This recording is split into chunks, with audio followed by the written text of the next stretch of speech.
Untap, upkeep, and welcome back to this channel if you've been here before. And if you haven't, sit back, relax, and enjoy the show we have for you today. Some interesting new updates. We are going to try to start posting a few actual gameplay videos and see how people like that. I have a Discord set up now. For the time being, it is free. If you would like to join that, then, well, you have to sit down and watch to the end of the episode and figure out how to sign in and join. I don't know where the link could be. Guess you have to find out. But for today's video, I would like to say thank you to all those that are liking, sharing, and of course subscribing. Please, if you're watching the video, hit the like, hit the sub, show me some love. You won't regret it, I promise you. And if there's decks you're trying to get built, leave me some comments. Bounce it off of me. Let me know, because I probably could work it out. Like I did for a friend of mine in this particular video. This goes out to my good friend Spoofy Cat, who is more of a traditional competitive player, standard, modern, legacy, that kind of thing. So it's very hard for him to build a, well, we'll call it bracket 2, bracket 3 kind of commander deck without just going full bore power. So he asked me to kind of throw something together for him, and I'll show you what he asked me to do in just a second. So we kept it very budget so that he can't sit there and go, I have unlimited. No, we're limited. Everything is under $1, minus exception of a couple of things. And that was that time of build of the deck. So let's kind of jump into it and see what we got going on. So I'm going to go ahead and say, forgive me now. English is hard, y'all. But I asked him, what would you like? Well, he liked 1/1 counters, Silencia synergy kind of thing. So this is what we got. He wanted to use Lae'zel Vacus Champion. Vlogcus I don't know, guys. Roast me in the comments. I mean, just tell me how to pronounce it. I just call it champion. I mean, giant warrior, do dumb things. Big lady. But we're using a partner pairing, so with our champion here and our background, which is going to be the Master Chef, they go very hand in hand. So let's start with the Master Chef first, actually. So for 2 and a green, we get an enchantment that's a legendary background. It says commander creatures you own have this creature enters the battlefield with an additional +1/+1 counter on it, and other creatures enter the battlefield with additional 1/1 counters on them. So if they would get a 1/1 counter, they get another counter.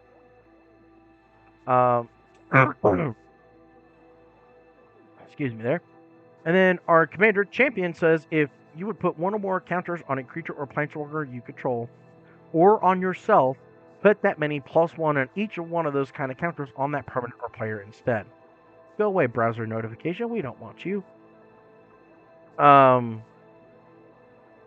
So we're trying to do like counter synergy here on a budget, which is a lot harder than people think it actually is. Because, like I said, minus a few exceptions to this build, like the champion, for instance, I think it's like $1 or less. So everything's going to play with 1/1 counters on them, and everything's going to get additional 1/1 counters on them. So you can see where this is going to get really nutty. We are running a whopping 29 creatures in this deck, and now let's dive in and see just what did my brain cook up with today. So we're going to start from the very top with the Abzan Falconeer. Has Outlast, don't really care about that. What we do care about is every creature we control with a +1/+1 counter on it has flying. This means we're able to block all of the big, dumb, scary dragons that someone like moi would play. And we can also attack. I mean, they got flying. Oh, but look. The Anok Bondkin. Each creature you control with a 1/1 counter on it has first strike. Excuse me, we might be on something there, right? Armorcraft Judge. Whenever it enters the battlefield, draw a card for each creature you control with a +1/+1 counter on it. We're hoping to have a lot of creatures on the battlefield. We're hoping to have a lot of 1/1 counters everywhere, and we're hoping to draw a lot of cards when this thing hits. Even if it only draws us like 2 to 4 cards for 4 mana in a 3/3 body. That's actually not that bad in my opinion. Avacyn's Pilgrim for our little bit of a quote mana dork, as well as the Elvish Piper, the Llanowar Elves, the Finehorn Elves.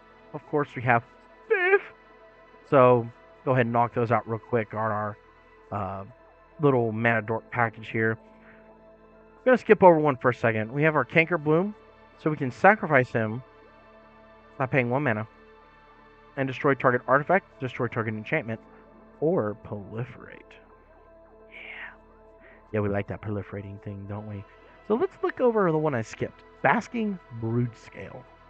If you've played any kind of brawl or you have been around for a little bit, you know this is an uh-oh card. This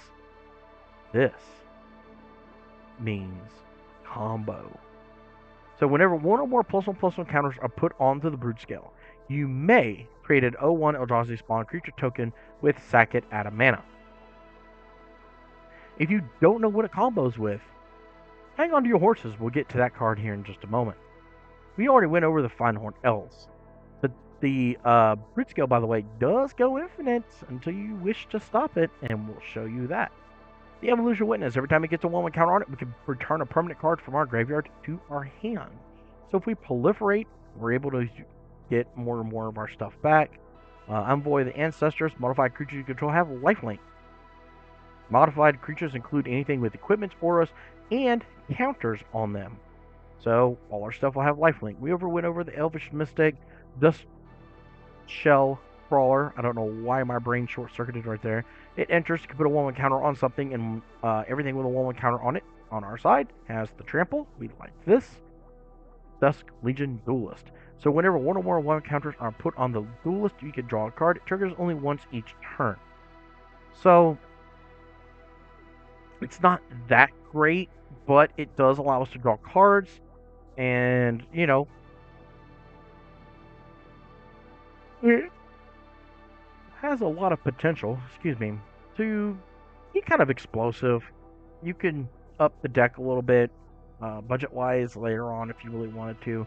There is one way we could do the 1/1 counter thing on somebody else's turn. I might have put a couple of other ways in. It's been a little bit of time since I built the deck online, so we'll be surprised together, shall we? Good Fortune Unicorn. Whenever one or more creatures you control enters, put a 1/1 counter on that creature.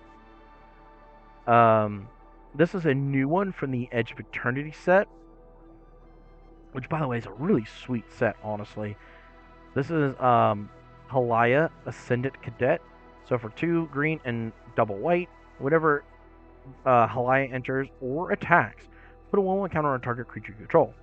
So this already means if we had no other way to trigger our Legion Duelist, this could at least draw us 1 card by putting a counter on it. But then it goes even harder. So whenever one or more creatures you control with +1/+1 counters on them deal combat damage to a player, draw a card. So if we were to attack each opponent with a creature with a 1/1 counter on it, and it dealt damage, we're able to draw a card from each one of them. Now, it's not like the Dragon where it counts all of them that does it. No. It's just counting the single creature that was able to punch through and deal damage. Herd Baloth, another combo piece. Yay! Combo, yay! Good stuff. Kind of like our Broodscale, but this one reads a little bit different. So whenever one or more +1/+1 counters are put onto the Herd Baloth, you may create a 4/4 green beast creature token. Again, it's another avenue to our infinite combo potential, so be aware of that. Kutzul, I've gone over Kutzul many times in different videos. I love this guy in anything that's white-green X. Opponents can't cast spells during your turn, and whenever one or more creatures you control with power greater than its base power deal damage, draw a card. Lenore, Autumn Sovereign, has converged at the beginning of combat on your turn. Put a 1/1 counter on up to 1 target creature you control. Then if you control 3 or more creatures with different powers, draw a card. We went over Llanowar Elves, and I guess we'll go ahead and pull the curtain up. Surprise! It's a Lord of the Rings card, Rosie Cotton of South Lane. This bad to the bone little halfling peasant goes infinite with both the brood scale and the herd bake-off by doing the following. So whenever she enters, we're going to make a food. And then she says, whenever you make a token, put a wall encounter on target creature you control other than Rosie. So you can't make Rosie herself bigger, but if the bake-off is out and then we drop Rosie and nobody has responses, we go infinite. Because she's going to come into play. When she comes into play, she's going to make a food token. That food token comes into play, and she says, hey, you made a token. We don't care what kind of token it is. You made a token. So what would you like to have a +1/+1 counter put on? We say the herd bake-off. Her bake-off says, hey, I got a +1/+1 counter put on me. What would you like for me to do? And we say, you know what? Make a bake-off, big boy. And there you go. There's your infinite loop. Same thing with the brood scale. The cool thing with the brood scale, though, is you make infinite colorless mana, too. So you have some really interesting loops there. But that's essentially how you go infinite. There's like, you can use Scurry Oak. I think Scurry Oak was just a little bit over my $1 restriction, which is why it's not in here. And Ivy Lane Denizen will kind of do a similar thing, too. So you have a lot of potential, but I mean, this is just like a hope and a prayer kind of thing. This is the only thing that does it. Rishkar Prima Renegade, so we're able to put 1/1 counters on 2 creatures, and everything with counters on them has green mana. Renata, Call to the Hunt. So each creature you control enters the battlefield with an additional +1/+1 counter. The Pride Malikan. Same thing as our Tusk Crawler, and gives everything with a 1/1 counter on it. Trample, when it comes into play, put a counter on something. Luminarch Aspirant, at the beginning of combat in your turn, put a 1/1 counter on target creature you control. Little Guardian has Trample, is a big 4/4 body for 5 mana, and as Lieutenant, which says, at the beginning of combat on your turn, if you control your commander, put a 1/1 counter on each creature you control, so everything gets big before we even swing. We already talked about Steve, the suck on a Tribe Elder. We have Scavenging Use for a little bit of graveyard hate, a little bit of synergy. He can exile a card from a graveyard. If it was a creature, he gets bigger, and you get a 1/1 counter. You get 1 life. He gets a 1/1 counter, but yeah. Shalai, the Voice of Plenty, as flying. You planeswalkers. Excuse me. You planeswalkers you control and other creatures you control have hexproof, and then for 6 mana we can put a 1/1 counter on everything we control. So we could potentially do this on everybody's turn. The Tuskguard Captain, kind of the same thing as the Cat and the Crawler. Everything with a 1/1 counter has to trample. Because it doesn't matter how big our stuff is with 1/1 counters if we're not able to punch through. This was kind of a cheeky include. Whip Tongue Hydra enters, and we're going to kill everything with flying, and this thing gets counters on it equal to everything that died with flying. So this is kind of like a secret wipe out all the dragons and angels and demons kind of thing. Especially with my favorite set, Tarkir, being released again in the new Tarkir Dragon Storm set. Then we are facing a whole bunch of dragons right now, and well, kind of hard for most decks to deal with flyers. Moving on down our list, our sorcery package is light. We're running Austere Command, Rampant Growth, and Cultivate. The Requisition Raid, which is a new one from Outlaws, that I thought would be really nice in this deck, because we could pay a total of 4 mana to get all of the abilities, or we could pay any number of mana to get 1, 2 of the abilities we need. So we could blow up an artifact, blow up an enchantment, or we could put a 1/1 counter on each creature target player controls. You notice it says target player. So, we need to bump them up so we can blow them up. We can. Like Austere's Command. Like if there's creatures that are 3 power that we want bigger, that we can just wipe out, we can do it with Requisition Raid, which I think is kind of funny. But more dominantly than not, it's just going to be our own stuff. Feta deals, so we can draw some cards. Shamanic Revelations, more card draw. Unnatural Restoration gives us the ability to proliferate and return a permanent card from our graveyard to our hand, aka Rosie Cotton. Farseek, Fumigate's one of our other board wipes. And we also have Harmonize. So that's our sorcerer package. Nothing too fancy, nothing, explosively out of the ordinary. Instances, we're running 12. We have Beast Within, Path to Exile. Divine Resilience, I thought would be great in this. So for 1 mana, we have target creature you control gains indestructible until end of turn. But if you pay 2 and a white on top of that, so a total of 4, double white, double colorless, it becomes kicked. And instead, any number of target creatures you control gain indestructible until end of turn. So it's like a poor man's way of saying flawless maneuver or something, just to protect our board. Same thing with Duty Beyond Death. We have to sacrifice we have to sacrifice a creature to do this one as well. But the synergy is really good. All our stuff becomes indestructible and everything gets a 1/1 counter. Return of the Wild's figure. We can either make our stuff really big for the final punch that's not a human, or we could draw cards equal to the biggest non-human that we control. This is a very, very fun card that I'm glad is within budget. This is shared summons. So for 3 double green, we can search our library for up to 2 creature cards with different names, reveal them and put them into your hand, shuffle. Notice this is an instant speed. So if at any point in time you think you see that window to just explode, we can do it. Snakeskin Veil, 1/1 counter, hexproof onto our commander. Generous Gift blows up something. Struck Midnight blows it up. Swords to Plowshares allows us to exile things. Hero allows us to help us ramp. And then Inspiring Call makes all our stuff indestructible, sure, but it also draws us a card for everything that has a 1/1 counter on it. So that's our sorcery package. Pretty mid if you ask me. I mean, we're not really too focused on all the other stuff. We want bodies to be able to do things. Our artifact package is really kind of standard and pretty light. We got the Signets, the Soul Ring, Talisman, Sphere, Stone, Wayfarer, Bubble, another Mind Stone, and a Prismatic Lens, followed up by a Silencia Signet. Pretty okay, pretty standard of what you would like to see there. Stocking the Pantry, I thought would be a nice budget way to draw some cards here in this deck. So for 1 green, we get an enchantment that says whenever 1 or more +1/+1 counters on a creature you control, put a supply counter on Stocking the Pantry.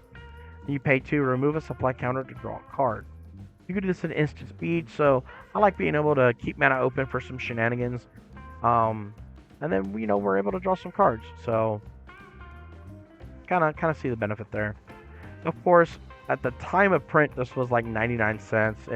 It's probably going to go up, and I'm guaranteeing if you check this video, probably 6 months to a year from now, this will be like a $2 to $5 card again if they don't keep reprinting it into the ground, which they very well might, because it is a great card. But this is Hardened Scales, which is essentially like our background. So if 1 or more +1/+1 counters will be put on a creature you control, that many +1 counters are put on it instead. So instead of getting 1, it would get 2, and if we have our commander out, we get an additional 1, and just kind of becomes a headache, but it synergizes well enough with the deck that it had to be in the deck. Especially at 2 cents over $1. I mean, oh no, it's 2 cents over the dollar. What are you gonna do? Yell at me, internet? Land package, we're pretty light as far as like mana. Most people run 38 to 40 lands in their deck. I run about 36. But we got Bonder's Enclave, Brushland, Canopy Vista, Command Tower, Evolving Wilds, the Exotic Orchard, Path to Ancestry, Croson Verge, Karn's Bastion, Fortified Village, 11 Forests, Field of Ruin, because I always have a way to blow up something that is a problematic land. Running 9 Plains, Razor Verge Thicket, Scattered Groves, Sun Petal Grove, Temple of Plenty, of course, and finally a Terramorphic Expanse. So everything there is pretty standard of what you would like to see in a Silencia deck, in my opinion. Especially one like this that's going to be more 1/1 counter combo related, I guess. And the deck is coming in at basically $35 altogether, excluding shipping and handling. If you were to buy this deck right now off of Moxfield, which by the way is not a sponsor, so you know, not bad. I think it's got a lot of potential to do some shenanigans. The woman counter synergy, especially in Salenta, is very, very, very strong. Um, there are buku cards you could swap in and out of this deck to raise and lower the power curve of this deck to make it meet whatever kind of weird demand you have for the deck. So I like this build. It has a lot of openness to it. But if you're just trying to sit down and jam some games and, just kind of have some fun, I think it's fine at the budget restriction that it's at. I mean, you'll win games, but you're not going to be like, like build the deck so you're not like the boogeyman at the table, but you kind of are secretly. If that makes any sense. I just wanted you to be able to build this deck, sit down, and actually enjoy having games of Magic, and not just go, well, got my teeth kicked in again. I guess I'm gonna go home for the night. Because nobody likes that. Nobody has fun playing Magic like that. So the deck can be strong. I think the $1 restriction helped keep the deck at what I would call a fair level. We can be wiped out by some board wipes, but generally we'll be all right. I don't think we'll have too much to worry. Let's jump into a quick play test of a hand real quick. This is a capable hand, so let's land L and Pilgrim. Go. Land. You know what? We should have done that differently. We should have played an elf first. So let's say we did an elf first. So then we could do this. And this. Haha. We could tap all 3 to play this guy. And tap 2 to play this guy. So turn 3, we got a whole lot of mana going on here. Let's jump that to the graveyard. Let's grab a Plains.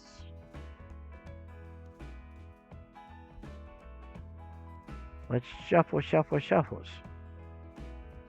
Play our Plains. It's tapped. Can't use it. But we can play both of our Commander key pieces and pass the turn. Then we can do this. We can do this. We got open mana. We could just let it go at that point. Something's going to get really big and we're going to pass our turn. So now we can proliferate some stuff. We got a little bit of protection here. We need a little bit more card draw, but that's okay. Something's getting big. Something's smashing. Set a deal. So we'll draw 1, 2, 3. Let's play a Karn's Bastion. Play that. Make something stupid huge. Everything is trampled. Turn it sideways. So, we look pretty okay. Bad for a potential hand there. This hand I don't like. We're very mana heavy. A lot of ramp. 1 board wipe. We're not going anywhere. So I don't like this hand. So we're probably going to ship this one. So let's restart. This got potential. We got Shalai. We got a little bit of card draw, some ramp and interaction. So, yeah, that has potential. So you can see just doing a couple of sample hands, how the deck, it kind of wants to do some stuff here and there. You're not going to be the most dominant thing on the battlefield, like I said, but you'll be a presence, and you could turn into an absolute monster if you get the Rosy Cotton combo going off. You could just sit there and laugh maniacally like an evil clown as you're about to literally clown your opponents. Our mana curve is really, really low overall, so I don't think we'll have a problem there. We're pretty green heavy, so I think we're all right there. I think overall the deck's pretty pretty handy, pretty sweet. You could probably do like $100 budget upgrade to this thing and really put your pedal to the metal, so to say. It has potential. Not really a whole lot going on to this deck overall. Like the deck kind of built itself. So let me know what you think about this. Is this kind of a deck that has piqued your interest? Is there something you would have differently in the deck versus what I have? And if so, is it still $1 or less? And what would you swap out for what you want to put in?